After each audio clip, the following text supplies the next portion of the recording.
جی ناظرین، اس وقت ہم موجود ہیں آج کے ایونٹ کے اسٹیج پہ. آج ہمارے ساتھ موجود ہیں حسیب اقبال بھائی. حسیب اقبال بھائی، ہمیں یہ بتائیں کہ آج کے جو پالیسی ڈائلاگ تھا اس کی ضرورت کیوں پیش آئی اور اس کے مقاصد اور فوائد کیا ہیں؟ دیکھیں جی، جیسا کہ آپ کو پتہ ہے کہ ہم انٹرفیتھ پہ کام کر رہے ہیں اور ہمارے کمیونٹی پیس لیڈرز ہیں جنہوں نے کمیونٹی گراس روٹ لیول پہ بہت زیادہ کام کیا. اب وہ وقت تھا کہ گراس روٹ لیول سے اس کو انسٹیٹیوشنل لیول پر لے کر آئیں، اس کو پالیسی لیول پہ کام کو لے کر آئیں، اور جہاں پہ کمیونٹیز میں لوگوں کو کام کرتے ہوئے مسائل آئے، انٹرفیتھ کے مختلف چیلنجز آئے، اس کو پریزنٹ کرنے کا صحیح موقع تھا.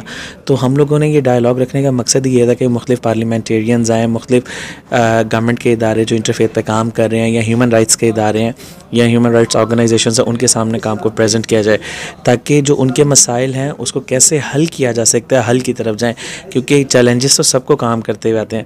اب وقت یہ تھا کہ ان مسائل کو حل کیسے کرنا ہے، اوور کم کیسے کرنا ہے. تو بیسکلی پالیسی ڈائلاگز ہوتے ہی ہیں کہ اپنے جو ہمارے پاکستان کی مختلف پالیسیز ہیں ان کو اسٹرینتھن کیا جائے. ان کو اگر نئی بنانے کی ضرورت ہے تو کس چیز کے اوپر نئی بنانے کی ضرورت ہے، اور اگر آلریڈی بنی ہوئی ایگزسٹ کری ہیں تو کس چیز کو اسٹرینتھن کرنے کی ضرورت ہے.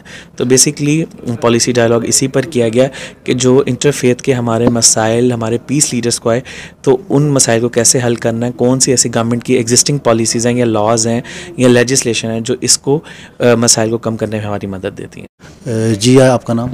خوشی محمد. خوشی محمد بھائی، آج آپ یہاں پہ آئے، آپ کو کیسا لگا، کیا تاثرات ہیں آپ کے؟ بسم اللہ الرحمن الرحیم.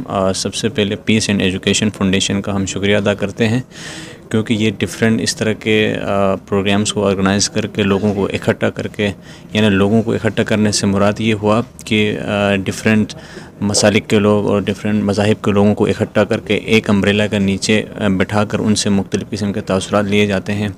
آپ بخوبی جانتے ہیں کہ ہمارے معاشرے میں 3 ایسے مذاہب ہیں جیسے کرسچینٹی ہے، ہندوز ہیں اور مسلمز ہیں.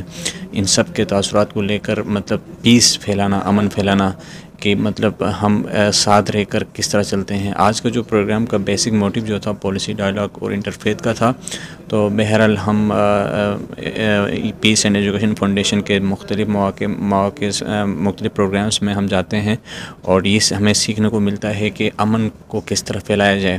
تو ان کا بیسک مقصد جو ہے معاشرے کو ایک ایسا تاثر دینا کہ ہم سب ایک ہیں اور ہم سب ایک کس طرح رہیں. مجھے یہاں ایک بات یاد آتی ہے کہ آپ صلی اللہ علیہ وسلم نے بھی فرمایا تھا کہ کسی کالے کو کسی گورے پر کوئی برتری حاصل نہیں، کسی عربی کو کسی اجمی پر کوئی برتری حاصل نہیں. تو بینگ پارٹیسپینٹ، اور میں یہی کہنا چاہوں گا کہ ہمارا جو مقصد ہے وہ یہ ہیومنٹی کا ہونا چاہیے، انسانیت کو فروغ دینا ہونا چاہیے، نہ کہ ہم رنگ، نسل، ذات پات کو ہم فروغ دے دیں. تو یہی ہمارا مقصد ہونا چاہیے.